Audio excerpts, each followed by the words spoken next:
Hi everyone. Today, let's start off by talking about the economic calendar. The charts were pretty flat today, but we'll talk about them. And then you can see I was basically flat on the... We'll talk about what my perception is going into tomorrow and the rest of the week. If you like trading stocks and options and making money, definitely like and subscribe. I make videos like this every single day that the markets are open, as well as Sundays. So make sure you hit the bell so you don't miss out on any future episodes. Welcome to the Portfolio Bulletin. Let's get started.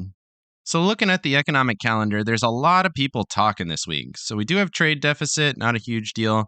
But we got Jerome Powell talking at 12:40 Eastern Time. Fed Vice Chair speaking at 2. Tomorrow we have New York Fed President, Fed Governor Lisa Cook, Fed Vice Chair Michael Barr, and Ralph Bostic. Minneapolis Fed President speaking that afternoon. Fed Governor speaking that afternoon. We got jobless claims on Thursday as usual. And then we have the University of Michigan inflation data. And then once again, another Fed governor speaking in the afternoons. So lots of speakers this week. Obviously, the big one is Jerome Powell. These other ones don't tend to have very much impact on the markets, but it is kind of odd how many of them are speaking throughout the week. Moving over to the charts, starting with the S&P on the 15-minute and the 4-hour. I think this gives us the best perspective going in here. So looking at the structure, on the right, on the 4-hour, you can see we're right in that middle range, right at that middle trend line that we've been watching. It's been support and resistance throughout this uptrend. And it does seem here like we're kind of touching it, finding some support, potentially moving higher. If it's going to bounce here. We didn't fill the gap, so there's certainly some desire from markets to come up and fill that gap. That could certainly give us an opportunity to retest the 9 EMA on the 4-hour chart, which is currently sitting at $411.94. So about $2 of upward price action, definitely within reach. And then if the market is going to go bearish after that, after we fill the gap, you would come back through that support line and then come back looking for support down at 396.70. But looking at the 15-minute chart here, you can see we had an inside day, basically went sideways throughout the session, looking marginally bullish here into the close, but not a lot of momentum at all. 4-hour chart giving you some bearish momentum. Jumping up to the 1-hour here on the left, you can see momentum throughout the session was declining, giving you an indication that you should look for a little bit of bullish price action tomorrow, in my opinion. So minorly bullish going into tomorrow, looking for that gap fill, potentially looking for the pushback through support.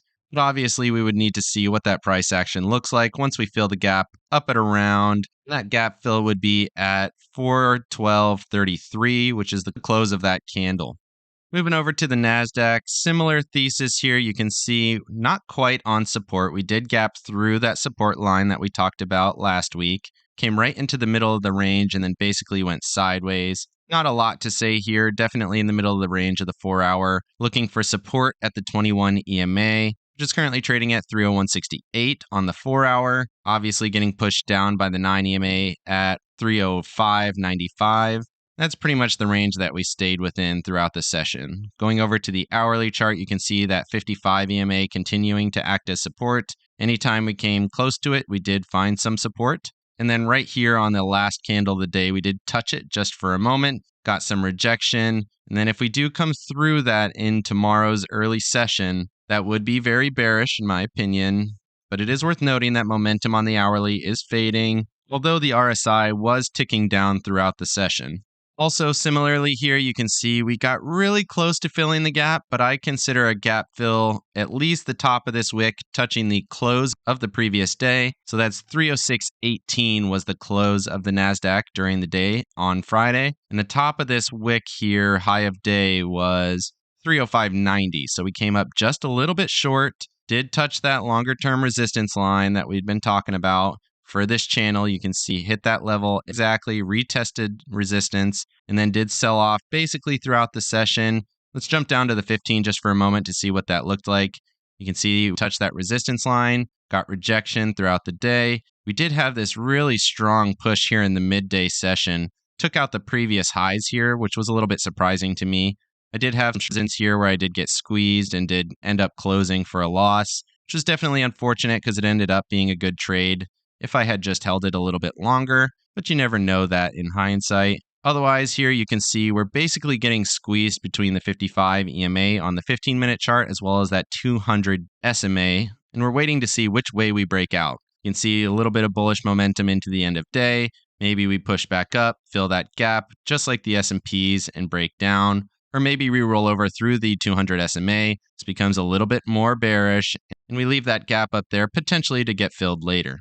Moving over to the Russell and the Dow on the 4-hour. Not much to say here. The Russell did gap down, tried to fill the gap just briefly, and then sold off throughout the session. Actually looked a little bit weaker than the other major indices here today, which is definitely interesting. I'm not looking to buy the Russell until we get at least down to this 189, 190 zone. I definitely think there's going to be some support in there. There's also a level here at 190, 150, this zone right here where we had a little bit of a consolidation area. But really the level that I'm looking for is down here where we found all of these tops. If we're going to find support and rally, I think it's going to be there. So I'll start looking to sell a put here in my IRA on the Russell somewhere around this 189 level. I do think this is potentially going to come down a little bit lower into this zone. It doesn't quite look like we're going to have the same thesis where we come up, gap fill, and then sell off. This does look a little bit weaker on the Russell, but that's something that I'm looking for. Ultimately, I'm looking to buy the Russell around that 189, 190 level if we do find a little bit of support in that zone. Moving over to the Dow. Dow actually filled the gap, looking a little bit stronger. Did look strong into the close as well. Momentum on the 4-hour stepping down here actually, showing a little bit of bullishness. Definitely interesting here to see a little bit of bullishness on the Dow. It's not usually what you want to see if we're going to get a continuation, so maybe this is a good indicator for the bears. We have the old economy, the Dow starting to lead, got the Russell starting to sell off, and the Nasdaq selling off a little bit more than the S&Ps. Moving over to Apple and Tesla on the daily charts here. So we have Apple on the left, got an inside candle here, basically right in the middle of the previous candle, closed right in the center, basically. Very, very interesting. So we found resistance up at this 155.50 level, which was the high of the body of the candle on 28 October. And the question is this rejection going to hold? Certainly a candle of indecision, could definitely go both ways. You can see momentum ticking down on the daily chart. Big step down on RSI. Though we're not through the EMA here on the RSI, you would want to see it break through that if this is going to be a continuation to the downside. Certainly a lot of room for a retracement until we hit these longer term trends to the upside. Definitely still extended, definitely looking for support probably in the 148.25 level. If we're going to find support back down at these levels, maybe we come down, fill the gap. That would be down at 145.50, and then we get the continuation. That would definitely be interesting. Still a bullish structure here on Apple. It's still a little bit extended, so short-term bearish, medium-term still bullish. Moving over to Tesla, similarly, we did get steps down over the last 2 days on momentum. RSI still extended, actually stepped up here on RSI from the previous day. This was a bullish day overall, you can see. Although we're still finding resistance right in this 200 area. We talked about that being strong resistance before. We had multiple tops in that level and bottoms. Very strong level of supply, in my opinion. And once we see Tesla start to roll over here and come down and maybe fill this gap down here all the way to 145 potentially, that would be a pretty big sell-off. But maybe we come down and test these previous lows at 160. But definitely seems like we need a little bit of a cooling period, down to 148.50, 145, somewhere in that zone. Find some support and then get a continuation if we are going to remain bullish. I do want to do a quick follow-up on Alphabet and Amazon after their earnings. You can see Alphabet did gap down, sell off throughout the session, generally following in line with the Nasdaq. Whereas Amazon looking significantly weaker here, you can see we have the cross on the 4-hour 9 and 12 EMAs, indicating that this is potentially turning into a downtrend here. That's usually what you watch for, is that bearish cross. Obviously, we're still extended to the upside, so we're still above that 55 EMA. We're still well above the 200 SMA and the 144 EMA here. Those are sitting all the way down at 92.50. I still think there's going to be some pretty good support up here at $98, maybe $98.15 in this zone. You can see multiple tops in that area before we eventually broke through that zone. And if you go back here before, there was also multiple interactions at that price level.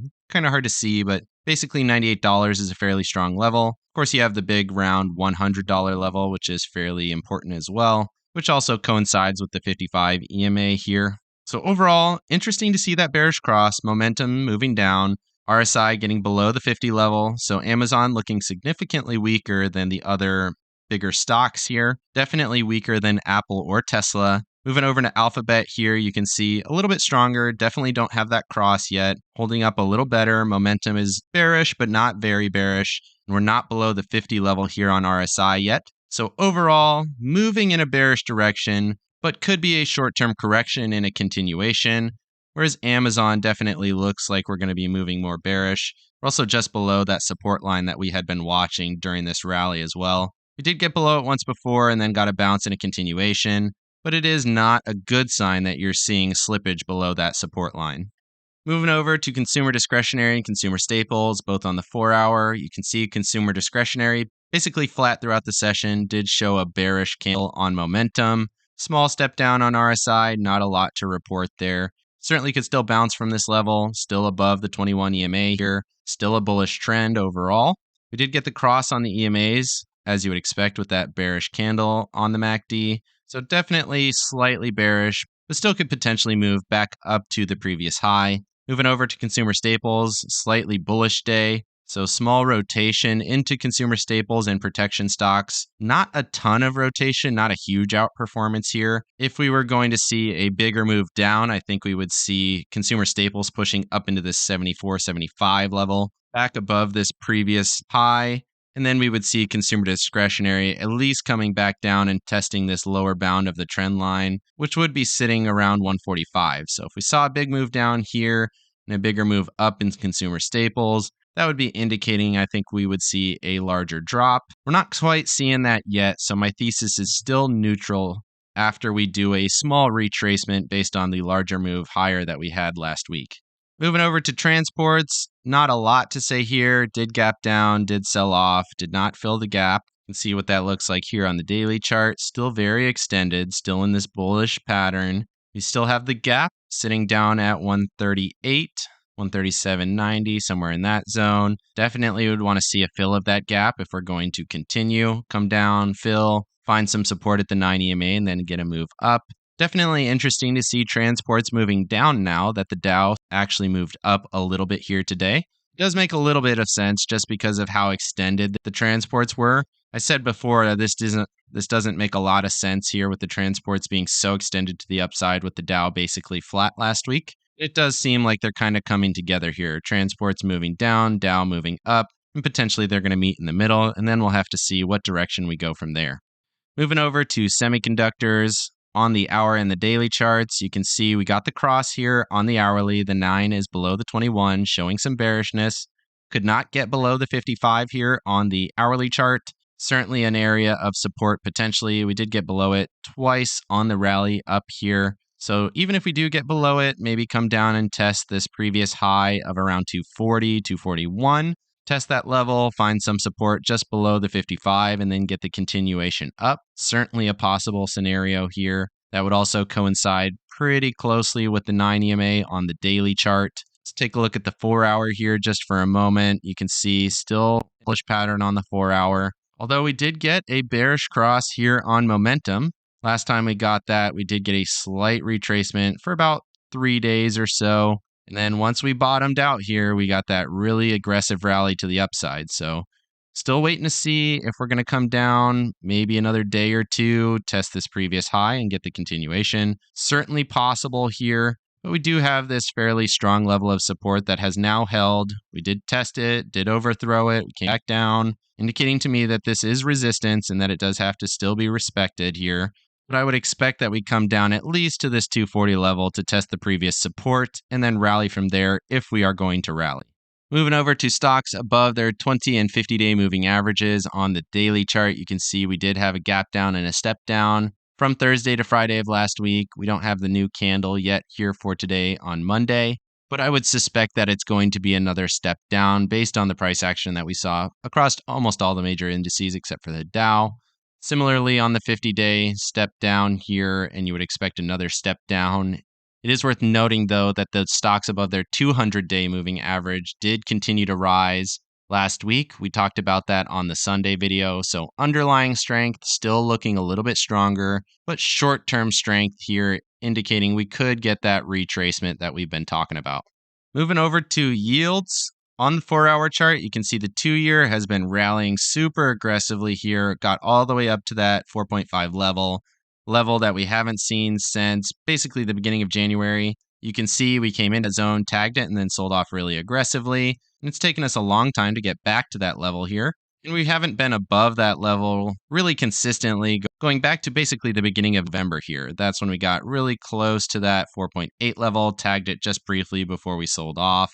So yeah, yield's getting a little bit higher, 2-year yield getting pretty strong, definitely looking to see if we get the breakout above that 450 level. That would be a big indicator that we're moving back into the 480 level. If we do get all the way up there, that definitely is going to be bearish for stocks, going to be bearish for growth. Yields had been pretty subdued for a while here. Basically all of November and December, we had been moving down until this really big move higher that we had.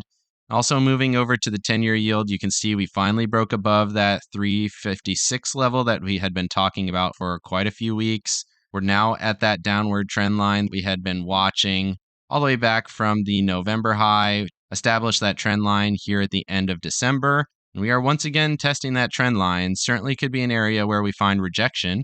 Does make sense that we're at that pretty critical level going into the speech by Jerome Powell. If he says some hawkish things, you could certainly see this break out. Certainly possible that he says those things and that we see yields go higher and the markets move down. But this has been a pretty aggressive rally that we've seen up to resistance. And if we do get a rejection here, that could give markets a little bit of time to move even higher. So keep that in mind. Yields at a critical level. Do watch yields going into tomorrow and the speech. Today was pretty quiet, but the rest of the week is probably going to be pretty volatile in my opinion. Moving over to the put-call ratio just for a moment, I want to show it on the hourly chart. I don't usually look at this in the hourly chart, but it does seem to have a little bit of a downtrend here. The highs are getting a little bit lower.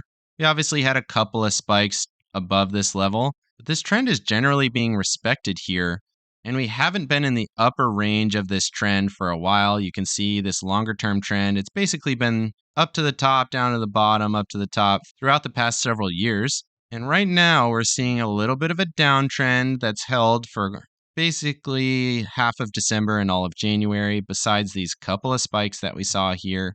And it's also worth noting here that it does seem like we're getting pretty consistent price action on the put-call ratio below this previous support, which has been a pretty consistent bottom. Tested it a few times over the last few months, but very quickly rejected and then basically moved up to extremes on the put-call ratio. Here you can see we're testing that bottom, getting below it, testing this trend that we have established, and then kind of getting pushed back down. So again, longer term, the put-call ratio seems to point in the correct direction. But in the short term, when you get spikes like this, usually that's a pretty good indicator that you're oversold or overbought, depending on which side of this trend you're on. Moving over to the dollar on the 4-hour and the daily chart, you can see we've had a really aggressive rally here in the dollar right up to resistance at 103.65. You can see this was a previous level of support going back to 14 December as well as 30 December before we had that big wick up and then the bigger sell-off. We're now at resistance. If we're going to sell off, it's going to happen here. And you would expect it to come back through these previous lows if we are going to sell off. Otherwise, Jerome Powell could say some things that send the dollar back up to 106, which would absolutely be very bearish for markets. So do be quite careful tomorrow. Jerome Powell is one who can affect the markets greatly. We did get overbought conditions here on the dollar on the 4-hour. Not overbought yet here on the daily chart. This could absolutely go higher. We're above that 50 level. We crossed it on Friday and we continued higher here today, getting resistance at the 55-day moving average as well. Certainly could be a spot where markets move lower, but we are above the 200 SMA on the 4-hour as well. So pretty interesting levels. We certainly have to see what happens at this level, whether we're going to get a candle break and a continuation, or if we're going to get a full-on rejection and markets are going to rally potentially tomorrow. Moving over to JNK, you can see we're at support. We talked about coming into this level, expected to find some support here, and we stopped right at that level, right at that 93. Tagged it, bounced a little. We're at that level once again. Bearish momentum on the daily chart. Pretty small bearish momentum, but still bearish. Do have support potentially at the 55 EMA on the 4-hour chart, as well as the 200 SMA on the daily chart. Basically at the same level you can see here. If we do come into that zone, I would certainly expect to find some support there. Once again, bonds at a critical level waiting for Jerome Powell to speak tomorrow. Moving over to TLT just for a moment, you can see we're at the support where we got the bounce on 23 January. Certainly a level where we could find some support. We're also still above the 55-day moving average. If we're going to bounce, you would really want to bounce now. If we do break down a little bit more and have to come into the 55 EMA, it's certainly possible that we find support there. Then it would look significantly more bearish in terms of momentum, in my opinion. You can see momentum on the daily chart stepping in pretty dramatically. If we go any lower here, we would cross through the 50 line. We did get just below it, but it's very close. And if we did go lower here, you would see that we would get into oversold conditions here on the hourly chart. Momentum on the hourly also stepping down here, indicating a potential bounce and a gap fill tomorrow. Certainly something to look for, but really this could go either way in my opinion. Look for the bounce here at the 55, or if we're going to get that gap fill based on things that Jerome Powell says. Moving over to the VIX, similar story here, gapped up, basically was flat all day, right at the 55. EMA on the 4-hour, right at resistance, once again, as you would expect, going into a Jerome Powell speech. I didn't realize last week that he was speaking, and I didn't really realize until midday today that he was speaking tomorrow. But of course, we're at critical levels basically across all of the charts waiting for him to speak. He says some bearish things. You can see the VIX push through this resistance line all the way up to 21, maybe 22. That would definitely be interesting. You can see momentum is bullish here on the VIX, certainly interesting as well. Or we could come down, get the gap fill, maybe get the continuation, allow for markets to cool just a little bit if we are going to go bearish ultimately. Definitely something to look out for going into tomorrow's session. Right at resistance, looking for a break of this trend line. You would want it to break and hold, not a fake out like we got here, and then we got that bigger sell off. And this is something I will be watching going into tomorrow's session. We'll probably get some market moves as a setup for his speech. Moving over to my accounts, it shows I'm down just slightly, but I think I'm down a little bit more than that. I don't know why they don't factor in commissions into this. It should just be $1 off value from the net lick, but I think I'm down a little bit more than $79. It might prop up just a little bit here. You can see I have a slightly losing position here on those 303 calls at 54 cents. The market is basically at that level, so I shouldn't have a losing position here at all. And we'll see if the market rallies on those 304 puts. I'll probably get assigned these 304 puts. I'll probably hold them into tomorrow's session. Like I mentioned, I think we could get a little bit of a bounce, maybe move towards that gap fill tomorrow. Certainly possible. I do have some 308 calls that are in a small profit. When I get assigned these shares here, that'll turn these calls into a covered call, which should put me in a pretty good position to go long. Like I mentioned, I think we'll get at least a little bit of a rally where I can make a little bit of money on these shares that I'm going to get assigned. And I think this gives a little bit of a glance of what my strategy is going to be going forward. I think I'm just going to try to maneuver around 200 shares in this account. And like I said before, I am going to start wheeling stocks in my IRA. I didn't want to do that today because the market did look a little bit weak in the IWM, and I think we could go a little bit lower there ultimately. I might sell a longer term put just to get involved with the markets. And we'll see what we get tomorrow. Maybe if we're starting to look strong in the IWM, I buy some shares and sell a call against it in order to start that wheel, but we'll see what it looks like going into tomorrow's session. Overall, slightly bullish into the mid-session, but probably ultimately bearish on the overall day going into Wednesday. Let me know down in the comment section if there's any charts you would like me to go over, or if you have any thoughts on the charts that I talked about or my positions. Definitely like and subscribe if you got any value out of this video. Make sure you hit the bell so you don't miss out on any future episodes. I make this video every single day that the markets are open as well as Sundays. So definitely check out all the episodes so you don't make sure you don't miss out on any future opportunities. Of course, none of this is financial advice. This is all for entertainment purposes. Good luck in your trading and have a great day.